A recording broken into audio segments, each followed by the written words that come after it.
razão de estar aqui, o nosso Senhor Jesus, Ele é a causa, o centro, o coração, a verdade que nos une nesse culto que prestamos a Ele.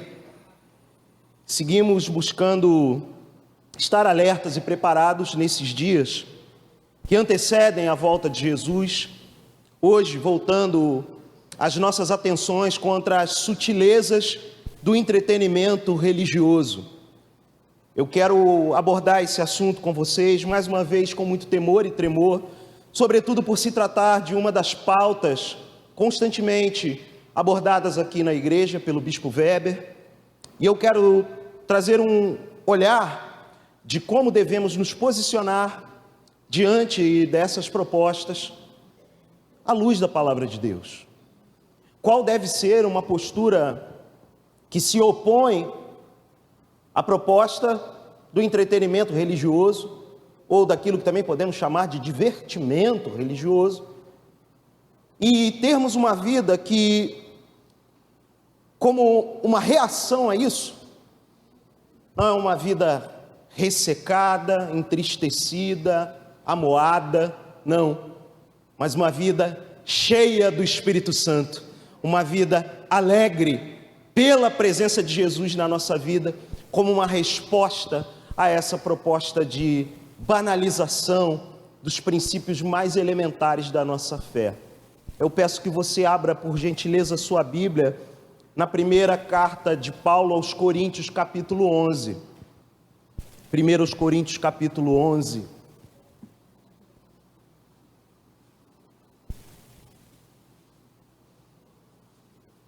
E nós vamos fazer uma breve leitura dos versículos 23 até o 26. E para essa leitura eu peço, por favor, que você fique de pé para fazermos juntos a leitura pública da palavra de Deus.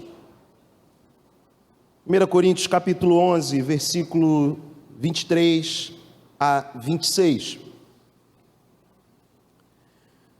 Porque eu recebi do Senhor o que também vos entreguei, que o Senhor Jesus, na noite em que foi traído, tomou o pão e, tendo dado graças, o partiu e disse: isto é o meu corpo, que é dado por vós. Fazei isto em memória de mim.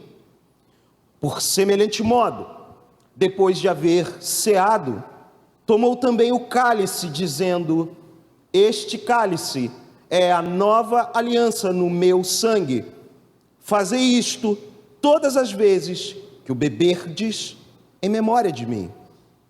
Porque todas as vezes que comerdes este pão e beberdes o cálice, anunciai a morte do Senhor até que Ele venha. Curve sua cabeça, por favor, vamos orar mais uma vez. Senhor, é com gratidão que nos achegamos diante de Ti, pela Tua palavra lida, pela Tua palavra lida em voz alta, ouvida pelos irmãos, e pedimos que o Teu Espírito Santo nos conduza para a exposição desses versículos, para a busca da interpretação certa, de modo que nossos corações e mentes estejam alinhados com a Tua vontade, Senhor, e saiamos daqui em missão para cumprir a Tua palavra, num mundo sim que dá as costas para Deus, mas que possamos sair para este mundo, Senhor, cercado de desafios, tentações, possamos ir para este mundo como missionários, imbuídos de anunciar a morte e a ressurreição de Cristo e a sua segunda vinda breve. E que façamos isso, Senhor, com a plena convicção de que somos alcançados na nossa condição de pecadores por Tua graça e misericórdia que nos salva. E em nome de Jesus, que essa graça e misericórdia, Pai, possa promover salvação àqueles que precisam de salvação esta noite. Que a alegria do Senhor possa encher a vida daqueles que precisam do Senhor aqui essa noite. Essa oração fazemos no nome do Senhor, amém e amém. Podem se assentar, queridos, obrigado pela presteza na leitura da palavra do Senhor. e que nossas atenções, afetos e pensamentos estejam voltados a Ele, à medida que lemos a palavra. Mais uma vez, esse é o dia que o Senhor fez, irmãos. Este é o dia que o Senhor fez. Regozijemo-nos, alegremo-nos nele, porque temos a oportunidade de estar diante do Senhor quando nos reunimos como igreja. Essa manhã a igreja se reuniu como assembleia solene diante da mesa do Senhor, os elementos que são literalmente o evangelho visível, o cálice, o pão. E eu tenho pensado constantemente, à medida que me debruço sobre os assuntos que abrangem os temas dessa série, Igreja Alerta, e pedido sempre: Senhor, traz para a minha vida, para que eu possa compartilhar com os irmãos, um olhar que não se limite apenas à grande tragédia da igreja contemporânea, da igreja ocidental, da igreja no século 21 nesses dias. Dá-nos um olhar que possa, sem um mero escapismo e sem emocionalismos baratos, um olhar que se volte para aquele que é o grande Salvador da nossa vida, o nosso Senhor Jesus. E quando, no meio de uma semana, que aqui o Rio de Janeiro cedia o que é considerado o maior festival de música da terra, um grande evento que mobiliza a cidade, que paralisa o trânsito, enfim, causa muito transtorno, porém agita os ânimos de muitos. A gente antigamente poderia dizer os ânimos dos jovens, mas não é. É um monte de gente adulta, velha lá no meio desse festival. E eu não vou me ater aqui aos efeitos desse festival na vida da igreja. Ele cumpre o seu propósito, e eu nem considero como festival de música, na verdade. É um festival de entretenimento. Outro dia eu ouvi uma pesquisa sobre eventos como esse que está acontecendo esses dias aqui no Rio de Janeiro, e qual não foi minha surpresa?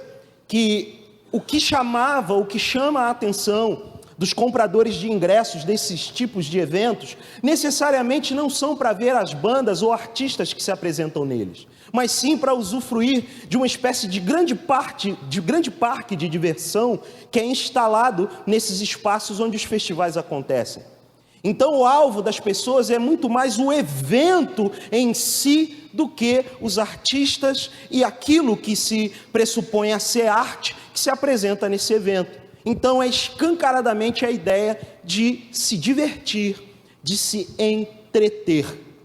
O ponto é que, como disse, tal festival como o que acontece esses dias e tantos outros que acontecem aqui no nosso país e, enfim, em todo o chamado mundo livre, tem as suas versões em micro-universos e até de grandes eventos também no nosso meio, no meio da igreja evangélica.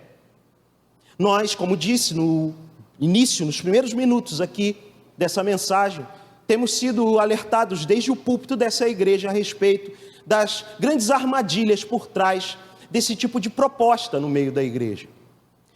Quando venho conversar com vocês, refletir com vocês a respeito das sutilezas do entretenimento religioso, eu não quero repassar detalhadamente o que por vezes é repassado aqui, o que por vezes é transmitido aqui, mas quero fazer uma breve menção do quanto isso é desafiante para nós como igreja, em especial para essa igreja local que tem sim uma missão muito clara de ser uma grande central de proclamação e ensino do Evangelho, de exposição da palavra de Deus, de se posicionar de forma bem rígida e bem afirmativa contra essa proposta de entretenimento religioso.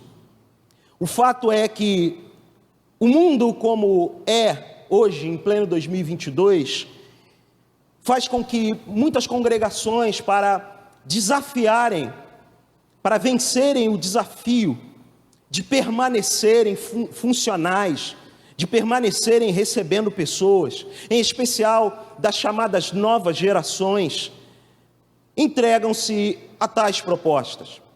Entregam-se a eventos, a forma como pregadores, as equipes de música, até mesmo aqueles que servem como obreiros e introdutores nos cultos, se posturam, se posicionam, onde tudo é feito como se fosse uma grande apresentação, algo ao qual, quando vamos a um culto cristão, algo para o qual vamos assistir.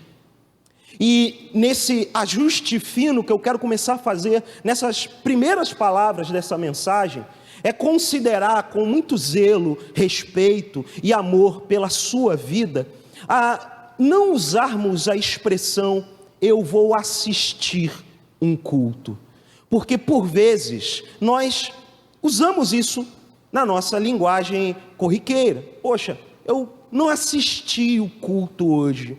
Com muito cuidado, zelo com a tua vida, eu quero dizer que tal proposta, tal verbo para se referir ao que vamos fazer em um culto cristão é equivocada. Tal palavra, tal ideia não se aplica para aquilo que Deus propõe quando reúne o seu povo diante da sua santa e relacional presença. Um Deus relacional não anseia, não deseja, não tem como propósito para os seus que eles assistam algo para Ele. Ao contrário, Ele tem como propósito que nós literalmente entreguemos a nossa vida com todas as nossas forças, com todo o nosso pensamento, tudo sendo entregue para Ele. Não viemos aqui para assistir apresentações, tampouco não viemos aqui para assistir a pregação. Irmãos, viemos aqui juntos, todos, prestar culto ao Senhor. Todos viemos aqui, todos aqui, como eu gosto sempre de frisar, todos são partes do ministério de louvor e adoração ao Senhor. O ministério de louvor e adoração da Igreja Cristã Nova Vida em Vila São Luís não é os músicos e os cantores, são todos que cantam, louvam e adoram ao Senhor aqui nessa casa de oração. Nós precisamos redefinir um pouco esses termos, porque é justamente o uso, a aplicação constante deles, essa ideia, eu vou assistir um culto, que vai nos distanciando da realidade relacional de Deus para conosco. O entretenimento, a ideia de se divertir, que a palavra entretenimento, derivada do verbo entreter, é justamente isso, passar o tempo, ter a sua atenção dispersa por alguma coisa. Ora, como podemos imaginar e tentar encaixar na proposta da formação espiritual que o Senhor tem para nós, como podemos tentar querer encaixar essa ideia de entretenimento no nosso meio? Por vezes até com uma boa vontade. Eu sempre tenho considerado com zelo nessas mensagens que tem um aspecto sim de denúncia, de apontar o erro. Tenho procurado fazer isso com zelo, cuidado, respeito, temor, misericórdia, porque acredito que muitas dessas propostas de entretenimento, elas têm um objetivo até de alcançar almas para Cristo. Aquela ideia, nós vamos fazer uma festa para poder trazer aquela pessoa que jamais viria para a igreja, dessa forma, num ambiente mais leve, mais descontraído. Ali vamos ter a oportunidade de falar do Evangelho.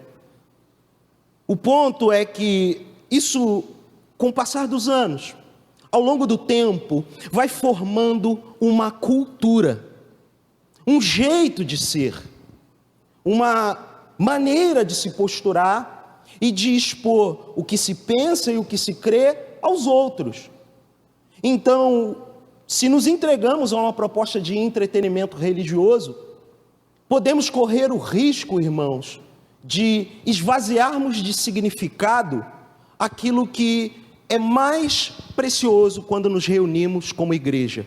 Ter nossas atenções, nossos afetos e pensamentos totalmente voltados para o Senhor, com uma santa expectativa da manifestação da presença dEle no nosso meio. O que eu quero dizer, amados, é que podemos usufruir da liberdade que o Senhor nos dá para no nosso dia a dia, nos nossos relacionamentos como irmãos, sermos generosos, abrirmos nossas casas, nossas vidas para receber aqueles que ainda não reconhecem Jesus como seu Senhor e Salvador, seja num churrasco, seja numa festa de aniversário. Temos as nossas vidas e nossas casas, que nem nossas são dadas graciosamente para o Senhor a nós. Temos que fazer, portanto, desses espaços grandes centros de evangelização estratégicos dessa forma, de modo que a igreja e o espaço de reunião seja absolutamente, radicalmente, apaixonadamente e alegremente consagrado a Jesus, totalmente para Ele. Tudo para Ele, todos os empenhos, todos os esforços, para que o nome dEle seja glorificado, o nome dEle seja conhecido, para que a presença dEle seja o que atraia as pessoas. E ao meditar sobre esse assunto, e voltando os olhos para uma carta escrita para uma igreja cheia dos dons espirituais, uma igreja profundamente carismática, ou seja, cheia dos carismas, dos dons de Deus, porém com sérias complicações de caráter, de moral, de relacionamento uns com os outros, penso encontrar algumas lições muito importantes para nos posicionarmos contra as sutilezas do entretenimento religioso. Bem, o texto que lemos é amplamente conhecido de todos nós, lido esta manhã inclusive como o receituário, como procedimento para que nos acheguemos à mesa do Senhor, toda vez que o pão e o cálice são servidos na ceia do Senhor na igreja. Essa instrução é lida. O texto que nós lemos, ele tem toda a sua grande compreensão dos versículos 17 até o versículo 34 do capítulo 11, mas o que lemos aqui é o grande centro da mensagem contra um posicionamento de entretenimento no meio dos irmãos e irmãs. Porque o que acontece, quando lemos dos versos 17 ao 22, vemos que houve uma banalização daquele encontro, uma banalização da reunião, um desvio de atenção. Algo tomou a mente dos irmãos e irmãs em Corinto, e Paulo teve que corrigir a rota. Eles estavam indo por uma rota, num ambiente onde a prioridade deveria ser a presença relacional de Deus, por razões de pura distração. Verso 17 em diante diz assim: nisto, porém, que vos prescrevo, não vos louvo, porquanto vos ajuntais, não para melhor, e sim para pior. Porque antes de tudo, estou informado, e aí vem uma informação que Paulo recebe, um relatório da conduta, da postura daqueles que se reuniam em Corinto. Estou informado haver divisões entre vós quando vos reunis na igreja, e eu em parte o creio. Paulo já sabia como era o procedimento da igreja em Corinto. Verso 19: porque até mesmo importa que haja partidos entre vós. A ideia de partidos aqui poderia ser traduzida literalmente como grupinhos, grupelhos, ou, para o nosso jargão mais popular, panelinhas. E o texto continua: para que também os aprovados se tornem conhecidos em vosso meio. Pois, quando, vos reunis no mesmo lugar, não é a ceia do Senhor que comeis, porque ao comerdes, cada um toma antecipadamente a sua própria ceia, e a quem tem fome, ao passo que há também quem se embriague. Não tendes porventura casas onde comer e beber? Ou menosprezais a igreja de Deus e envergonhais os que não têm? Que vos direi? Louvar-vos-ei? Nisto certamente não vos louvo, ou seja, não elogio vocês. O que acontece é que toda vez que havia a reunião geral, coletiva da igreja, uma festa de amor acontecia, ágape, um festival de amor entre os irmãos e irmãs, onde a ceia era servida de forma abundante. Havia naquele lugar a alegria da presença de Deus no meio dos santos, a proposta era essa, o ágape, o amor perfeito de Deus manifesto na igreja, e mesas fartas de comida. O desvio da atenção coletiva, que tem uma fonte, que mais à frente eu comento, fez com que aquele ambiente, aquele lugar consagrado fosse banalizado, perdesse o seu significado, porque eles se reuniam para divisões de grupos e para se refestelar em comida, a comer sem limites e falar mal dos outros, deixar outros sem comer, virou uma balbúrdia, uma confusão. Alguns que fazem comentários, alguns estudiosos que comentam o Novo Testamento, em especial as cartas de Paulo, dizem que até mesmo é possível que em alguns desses encontros, os irmãos podem até ter se embriagado com o fruto da vide servido na ceia, não o bebendo de maneira comedida, mas literalmente se embriagando. Essa foi a postura daqueles irmãos. Por isso que do verso 27 em diante, existem instruções severas do apóstolo Paulo a respeito dos indivíduos e do exame pessoal que era necessário fazer antes de tomar parte daqueles elementos, do pão e do vinho. Porque a fonte do problema coletivo não era o coletivo reunido em si, o grupo de irmãos e irmãs. A fonte do problema era o indivíduo. E de forma mais cirúrgica ainda, a fonte do problema era o pecado. Como sempre, a fonte do problema na igreja sempre vai ser o pecado. Mas a boa notícia diante dessa trágica realidade, diante dessa sociedade do espetáculo, que já teve seus primeiros lampejos desde esse tempo da era grega, da cultura greco-romana, a grande solução para isso é o Evangelho, é a notícia da salvação por meio de Cristo. E aqui vamos examinar o nosso texto, o texto dessa noite. O verso 23 traz a palavra de Paulo depois da repreensão ao grupo de irmãos divididos, que eram desmedidos ao beber, ao comer, pensavam em si mesmos, enfim, entretinham-se, distraíam-se, divertiam-se, tiravam os olhos do foco, perderam o foco da cruz. E Paulo traz o antídoto, o remédio, a cura para aquela enfermidade. Versículo 23. Porque eu recebi do Senhor o que também vos entreguei. Porque eu recebi do Senhor o que eu também vos entreguei.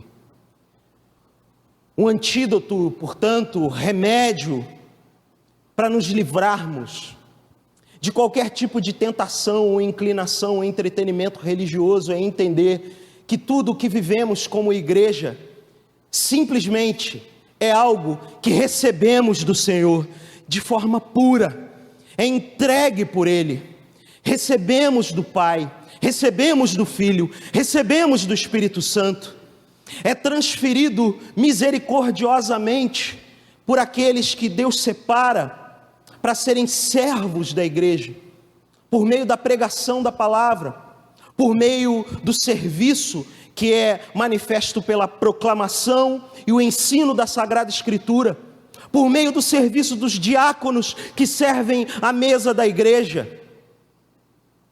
nós entregamos o que recebemos.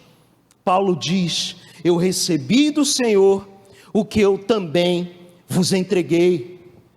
Seguindo a ideia da instrução de Jesus aos 12, lá em Mateus 10, versículos 7 a 8, quando Jesus fala: à medida que seguirdes, pregai que está próximo o reino dos céus, curem os enfermos, ressuscitem mortos, purifiquem leprosos, expeli demônios, de graça recebeis, de graça dai. Eu sei que a palavra de Jesus aponta para todos esses grandes sinais sobrenaturais, da cura de enfermos, da ressurreição de mortos, da purificação de leprosos, da expulsão de demônios, mas o fundamento para tudo isso é a pregação que o reino está próximo. E foi isso que de graça recebemos, e é isso que de graça precisa ser dado. O que vivemos como igreja, irmãos, é fundamentado nessa maravilhosa e sublime realidade. O apóstolo Paulo recebeu do Senhor, eu e você recebemos do Senhor. O que recebemos do Senhor, portanto, é entregue. Parte B do versículo 23, que o Senhor Jesus, na noite em que foi traído, tomou o pão. A nossa jornada de fé, a nossa caminhada, ela é muito árdua,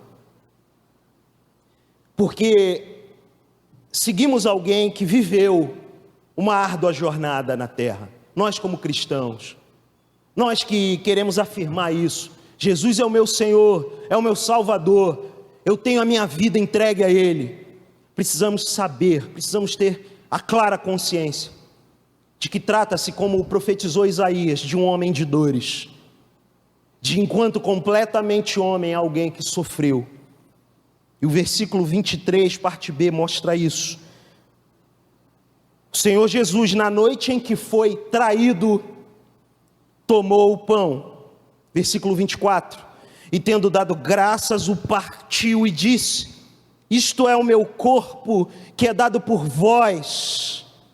Isto é o meu corpo que é dado por vós. Jesus, em João 6,35, declara: eu sou o pão da vida, o que vem a mim jamais terá fome, e o que crê em mim jamais terá sede. Essa presença de Deus supre toda a fome e toda a sede por existir que o ser humano tem.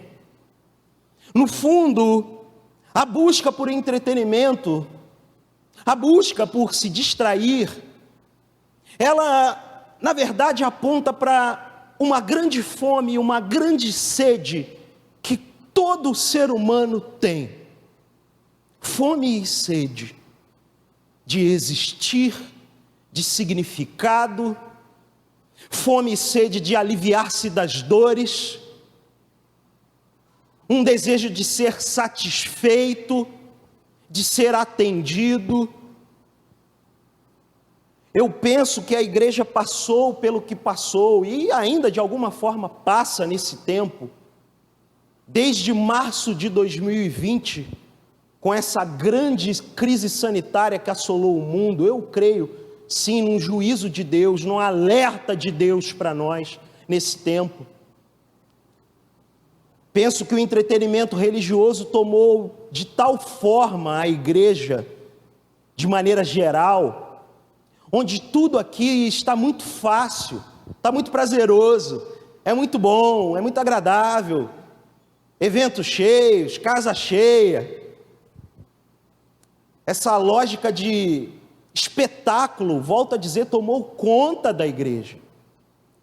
E quando não somos lidos e interpretados à luz da palavra, e acabamos tomando a forma do século presente, somos lidos e interpretados pelos sábios do século presente, ou os ditos sábios do século presente.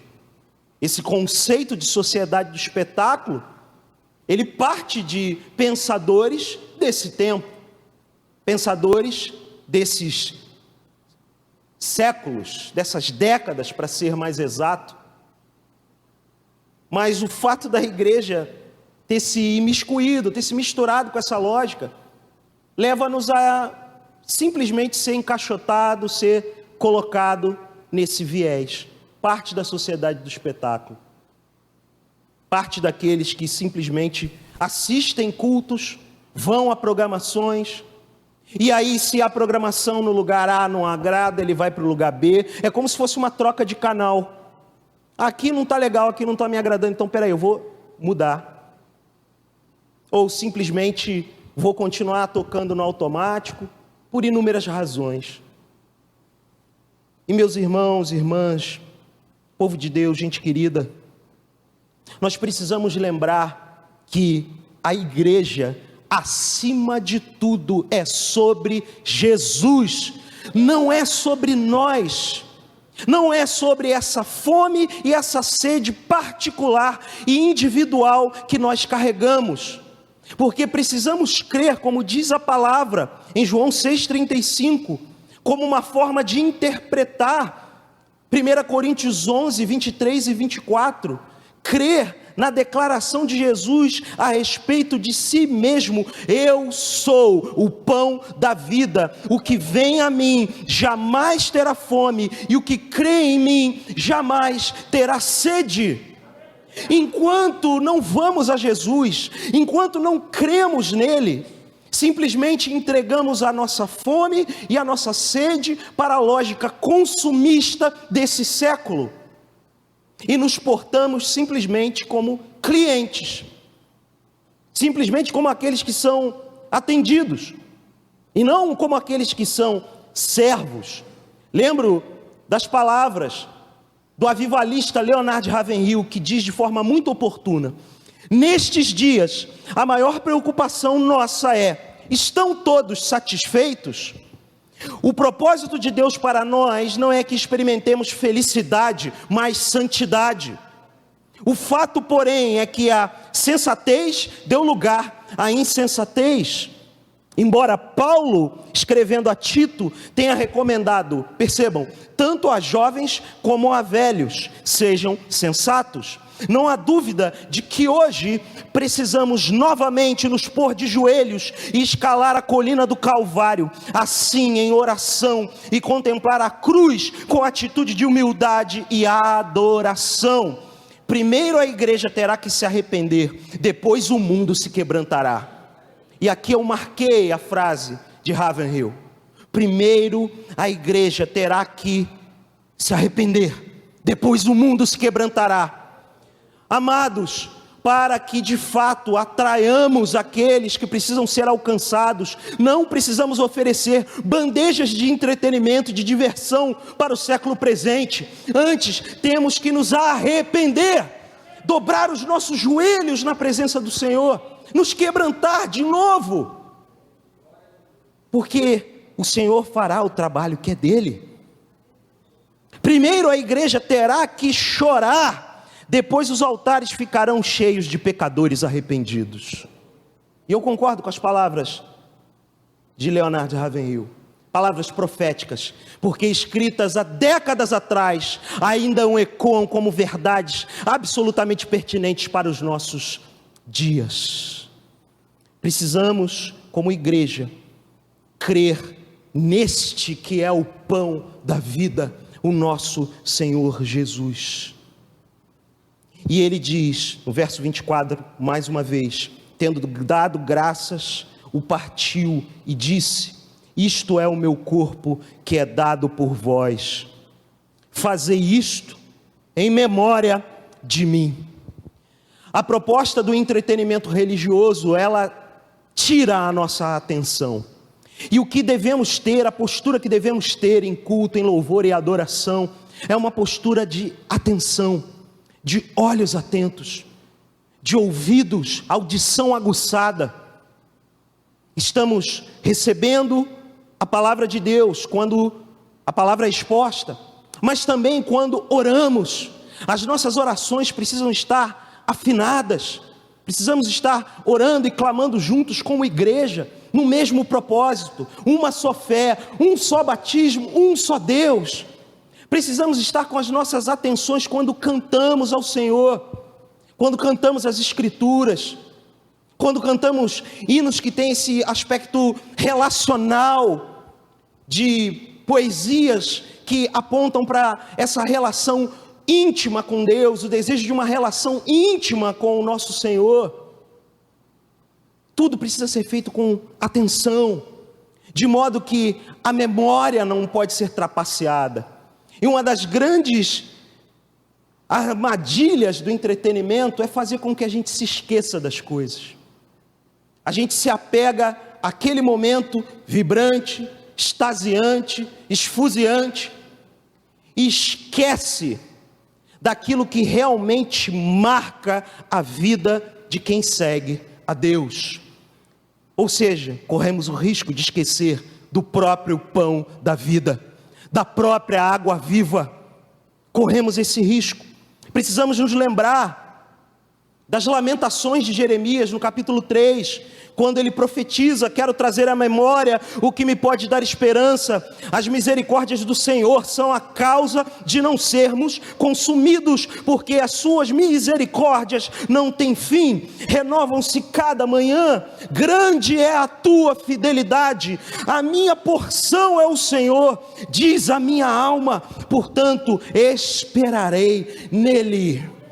Bom é o Senhor para os que esperam por Ele, para a alma que o busca. Isso é Jeremias lamentando a respeito dos pecados seus e do povo. Essa é a lembrança que ele traz à memória, diante da sua situação. Não apenas uma mera distração para esquecer do seu problema, ao contrário, a sua memória aguçada e conectada, vinculada, presa, amarrada à grande verdade libertadora da misericórdia do Senhor sobre a sua vida. Por isso, tudo o que fazemos precisa ser feito em memória dele.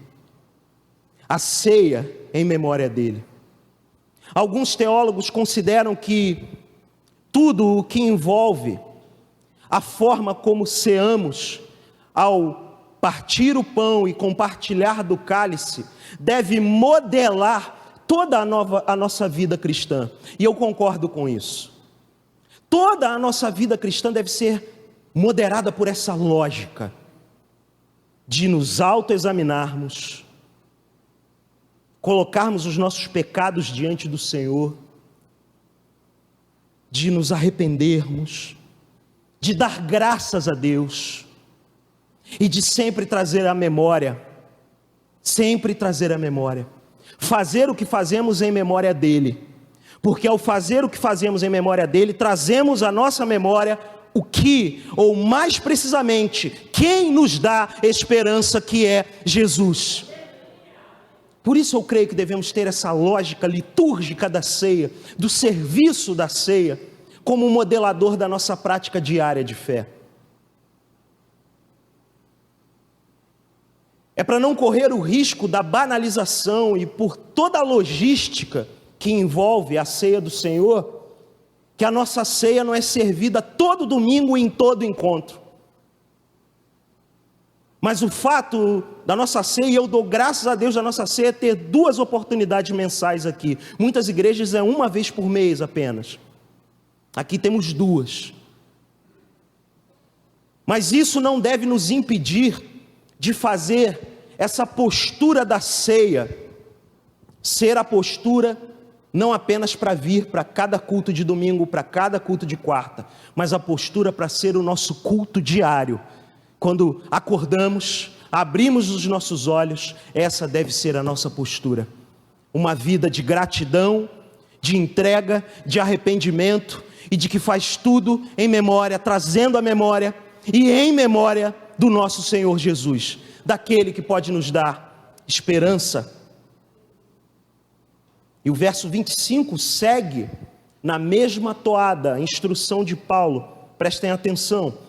Por semelhante modo, depois de haver ceado, tomou também o cálice, dizendo, e Paulo continua relatando como foi a ceia de Jesus. Este cálice é a nova aliança no meu sangue. Este cálice é a nova aliança no meu sangue. Fazei isto todas as vezes que o beberdes em memória de mim. Essa memória, esse fazer e lembrar, tem como centro Jesus Cristo. E isso, como lemos aqui, logo no final desse salmo monárquico, desse salmo do reino, Salmo 97, que lemos aqui na abertura do culto, esse mesmo coração, esse mesmo desejo, esse mesmo anseio tem que tomar conta da gente. O salmista fala lá no verso 12 do Salmo 97: alegrai-vos no Senhor, ó justos, e dai louvores ao seu santo nome. Quando tomamos parte da ceia, como tomamos parte da realidade da reunião dos santos, quando tomamos parte de uma vida que não simplesmente se entrega à ideia do entretenimento religioso, que simplesmente não vive de assistir cultos, mas de prestar culto, de entregar a vida radicalmente a Ele, essa alegria passa a ser a nossa marca. Alegrai-vos no Senhor, ó justos, e dai louvores ao seu santo nome.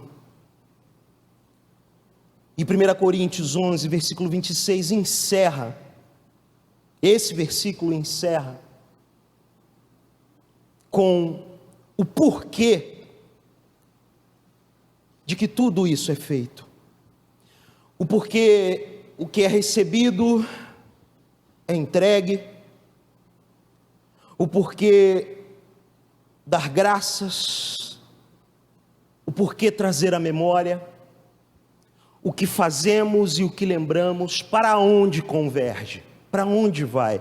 Versículo 26, porque todas as vezes que comerdes este pão e beberdes o cálice, anunciais a morte do Senhor até que Ele venha. Todas as vezes que comerdes este pão e beberdes o cálice, vocês anunciam, vocês proclamam a morte do Senhor até a sua segunda vinda. A morte do Senhor, junto com a ressurreição, o episódio central do Evangelho, o coração da boa notícia. Para haver boa notícia, alguém tinha que morrer. Nenhum de nós poderia morrer a morte que Jesus morreu, porque Jesus, ao morrer, com sua morte, venceu de vez a morte. A morte de Jesus fez a morte morrer, e isso é exaltado quando da sua ressurreição, porque Ele só voltará porque Ele ressuscitou. Ele vive. E isso deve ser a razão da nossa alegria. Esse é o dia que o Senhor fez, como diz o Salmo 118, verso 24, e por isso nos regozijamos e nos alegramos nele.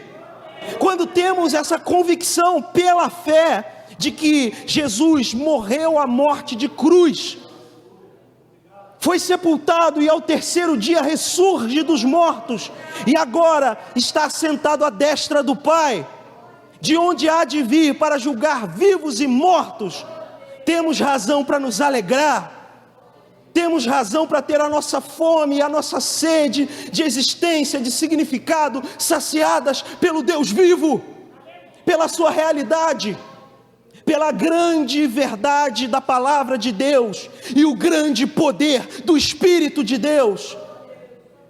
Sermos aqueles que, portanto, vivem com essa alegria de saber que não precisamos de meros subterfúgios quando nos encontramos como igreja. O texto lido refletido aqui com você diz respeito a essa ordenança do Senhor para a igreja, a ceia, tomar o pão e o cálice. Mas como falei, penso que essa postura, quando tomamos o pão e o cálice, não deve ser banalizada. Ao contrário, essa postura ela deve dar significado para a nossa vida como um todo. Propositalmente compartilho com vocês, queridos, porque essa manhã houve ceia do Senhor nessa casa de oração. E agora o pão e o vinho não estão servidos enquanto elementos visíveis. Mas o pão da vida, o nosso Senhor Jesus, está presente. E o vinho novo da presença dele há de vir sobre odres novos. E nós temos clamado por essa renovação espiritual da nossa congregação, da nossa igreja, das nossas próprias vidas. Temos que pela fé, portanto, crer nessa alegria do vinho novo. Nessa alegria dada por Jesus, que é muito melhor do que qualquer proposta de entretenimento que a gente possa produzir. Até porque, a bem da verdade, a competição com o século presente é muito desleal. Então não adianta a gente tentar emular as propostas de entretenimento do século presente. Vai ficar ruim, vai ficar mal feito, não vai chegar nem perto. Mas nós não precisamos nos equiparar com o século presente, porque misericordiosamente fomos tocados pelo que é eterno, fomos tocados pelo que é sobrenatural, fomos tocados pelo que é milagroso, fomos tocados pelo que é vivo e reina para todos sempre, pelo nosso Deus, o Senhor Jesus. Se você não recebeu esse toque, essa noite você pode sair daqui com a sua vida transformada, por esse que é o pão da vida, e por esse que verteu do seu sangue na cruz, que ao beber o cálice da ira de Deus, proporcionou que eu e você pudéssemos tomar do cálice da nova aliança com Ele, aliança com Jesus.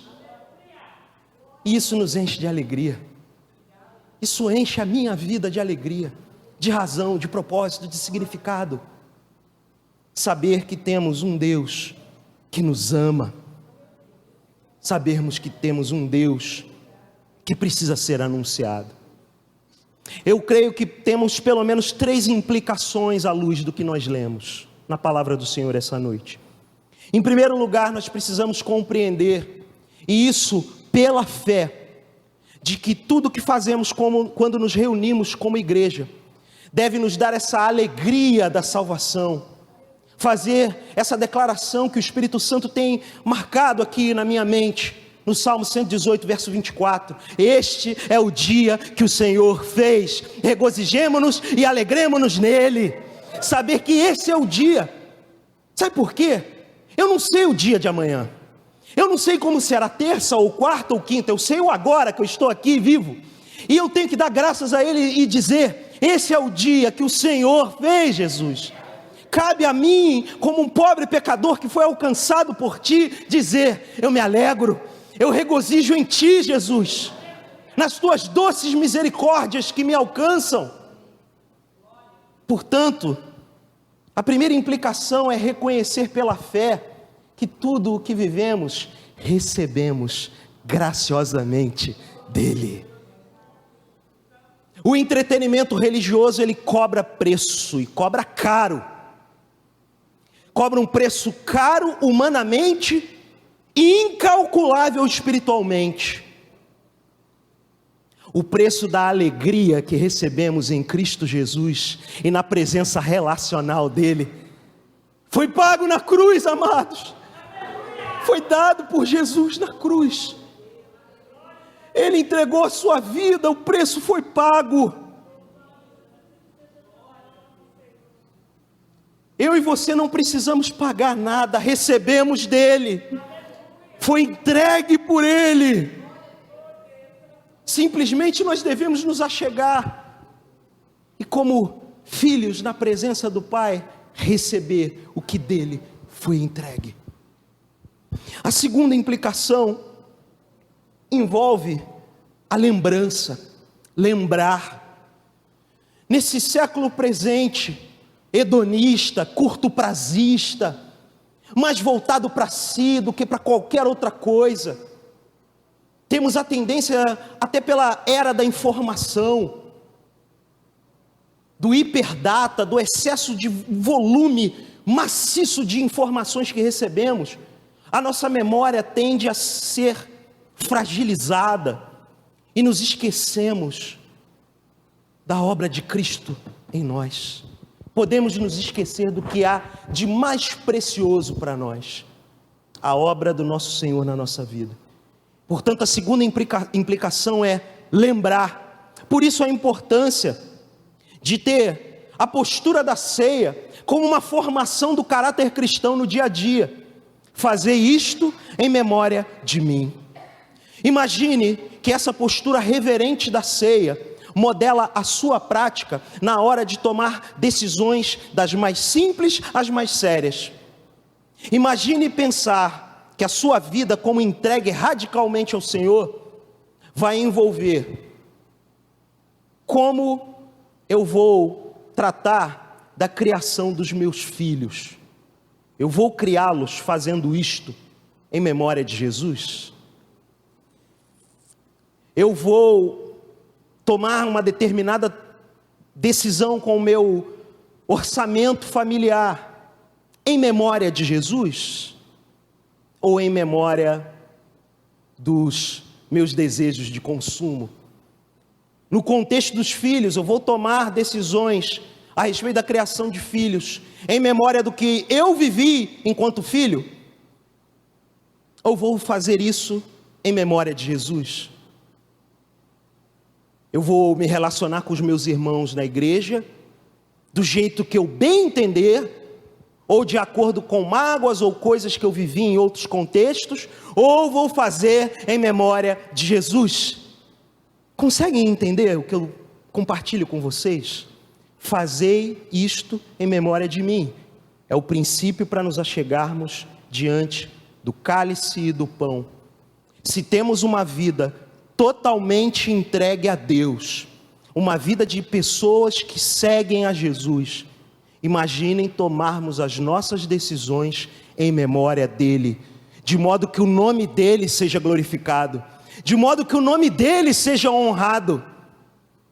Imagine ter sua vida pautada pela lembrança da Sagrada Escritura, para que quando o dia mal vier, você lembre da onde o Senhor te tirou, do lamaçal do pecado, e aonde Ele te colocou. Mesmo que você esteja passando por um dia mal, traga a memória.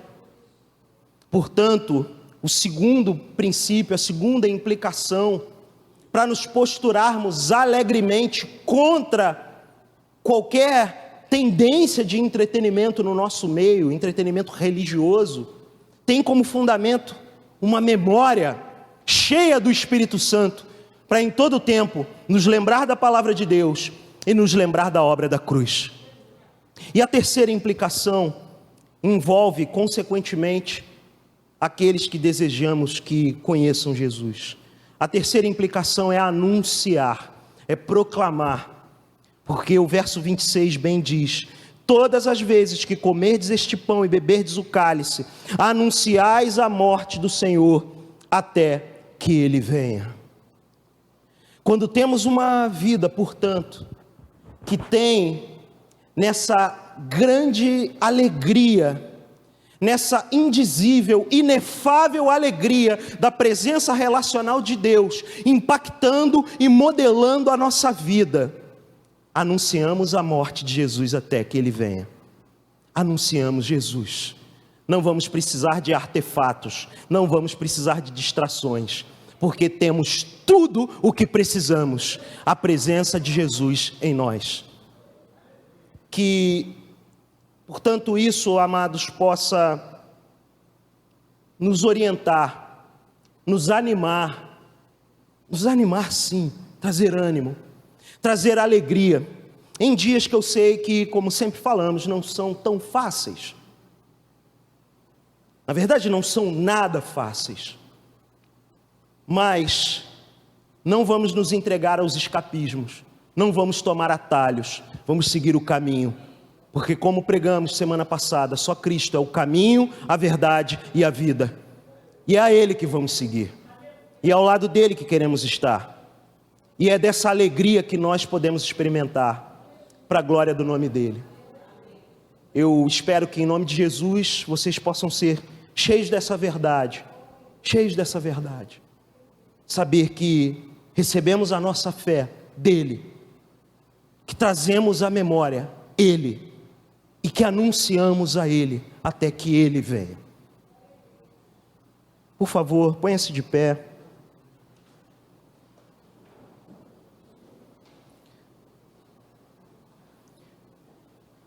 E se você crê no que foi compartilhado, se o que foi compartilhado fala ao teu coração e ao teu momento, ore junto comigo, acompanhe essa oração junto comigo. Expresse suas palavras a Ele. Fale com Ele, com o nosso Senhor Jesus. Jesus, nós te oramos nesse momento, erguemos as nossas vozes a Ti, em louvor e adoração ao Teu nome. Senhor, eu penso que a grande resposta que nós como igreja devemos dar, devemos sim, na Tua presença, dar a Tua palavra. E a Tua presença é adoração. Se há uma resposta a dar, é essa. Queremos engrandecer o Teu nome, bendizer o Teu nome, porque Tu és o pão da vida. Jesus, Tu és o pão da vida. Aqueles que vão até o Senhor jamais terão fome. Aqueles que creem em Ti jamais terão sede. Senhor, queremos Te seguir. Jesus, queremos Te seguir e com ousadia eu digo, queremos Te seguir radicalmente, Jesus. Queremos entregar nossa vida mesmo, sem reservas, sem áreas onde escolhemos, isso aqui eu entrego, Senhor, isso aqui não. Jesus, chega de negociar com o que diz respeito à eternidade, não queremos negociar. Jesus, queremos ser radicais, é tudo para Ti, Jesus. Vem e nos aviva de modo a Te seguirmos, para que essa fome de viver, que tenta ser saciada com tantas outras propostas, possa ser saciada. Só o Senhor pode saciar, Jesus. Jesus, queremos crer em Ti, que o grande poder da Tua verdade, revelada na palavra de Deus, possa nos encher de um desejo de declarar: creio em Ti, Jesus. Eu creio em Jesus, Filho de Deus, Filho do homem. Eu creio em Ti, Jesus. E ao crer, ter essa sede de significado saciada. Essa sede, Pai, que só pode ser saciada com o cálice da nova aliança tomado, Deus. Jesus, que o que fazemos diante do móvel mais importante da igreja, que é a mesa do Senhor, possa modelar reverentemente o nosso andar, o nosso pensar, o nosso falar, as nossas decisões, para que toda a nossa vida, alegremente, e com a liberdade que temos, quando conhecemos o Filho, possa ser marca na nossa vida, de modo que o Teu nome seja anunciado, que aqueles que o Senhor quer que Te conheçam, possam Te conhecer, sem nenhum artifício, sem nada demais, com essa fé simples, porém absolutamente poderosa em Cristo Jesus. Essa é a nossa oração, em nome do Pai, do Filho e do Espírito Santo. Amém.